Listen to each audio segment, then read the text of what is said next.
Ya, assalamualaikum warahmatullahi wabarakatuh. Di sini saya akan memberikan tutorial kepada teman-teman bagaimana cara memaksimalkan performa dari laptop maupun PC teman-teman. Nah, pasti teman-teman banyak sih yang mengeluh kan, kayak misalnya PC-nya kenapa sih lemot atau kenapa sih lemot padahal program dikit performanya kok lemot gitu. Nah, ini bisa diakibatkan dari berbagai macam hal yang nanti kita akan bahas. Jadi cara pertama yang akan saya lakukan di sini adalah mengganti dari power state pada prosesornya. Jadi power state pada laptop ini bisa defaultnya itu di sekitaran setengahnya 50% ataupun ada yang juga sudah 100% itu teman-teman. Nah, ini harus benar-benar dilihat. Jadi pertama diklik kanan, lalu diklik power option, nanti di plan setting, di change, lalu pilih advance. Di sini terlihat dari kita ketika klik power processor power management di maksimum power state. Nah, di sini kalau tidak salah sudah pernah saya ubah menjadi 100% dua-duanya. Biasanya untuk memaksimalkan di oper di 100%. Memang kalau misalnya dalam kondisi on baterai, di kondisi 100% daya yang apa maksudnya daya kinerja prosesor yang terpakai itu akan mengakibatkan baterai cepat boros ya. Biasanya seperti itu. Lalu dari sistem cooling untuk pendinginannya ya, di sini ketika baterainya ada, di sini pasif atau bergerak ketika apa ya? Bergerak ketika panas saja gitu. Kalau saat plug in itu aktif terus itu sistem coolingnya. Lalu dari segi minimum state-nya di over 5%.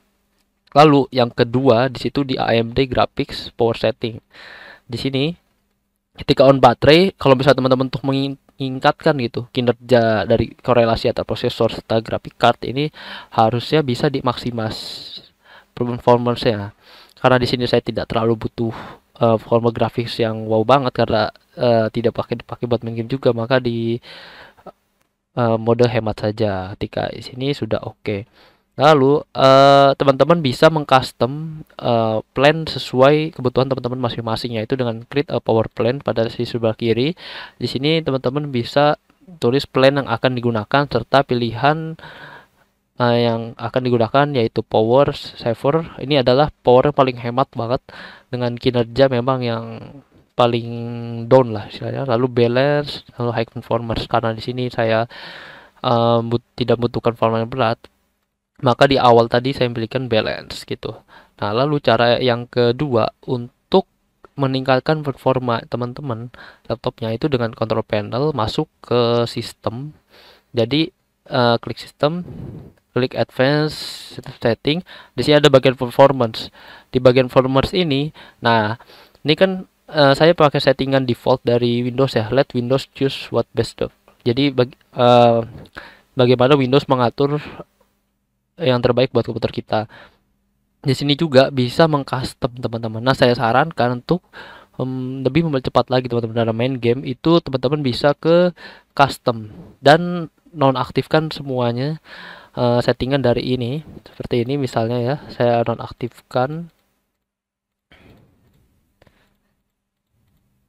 Nah, seperti ini sudah dinonaktifkan. Memang dari segi tampilan tuh agak berubah, terutama kalau teman-teman perhatikan dari segi font-fontnya ini sedikit berubah ya. Jadi dari fontnya ini agak lebih kayak buram-buram gitu. Nah, seperti ini misalnya. Nah, dari efek transisinya saja tidak ada. Biasanya kan kalau bawaan dari Windows tuh ada ya. Di sini tidak ada. Memang sih di sini lebih enteng, tidak berat ya. Tapi saya tetap pilih light aja karena tidak membutuhkan untuk performa yang tinggi, belum membutuhkan. Lalu di sini untuk total PDG file size-nya, sama teman-teman untuk bermain game. Di sini teman-teman bisa atur secara manual ya untuk kapasitas dari memori RAM-nya secara virtual. Jadi bisa terlihat nantinya di task manager RAM teman-teman yang terpasang berapa dan VRAM-nya berapa. Karena di sini saya memakai AMD yaitu AMD Vega 3, itu sudah secara default sudah terbawa 2 GB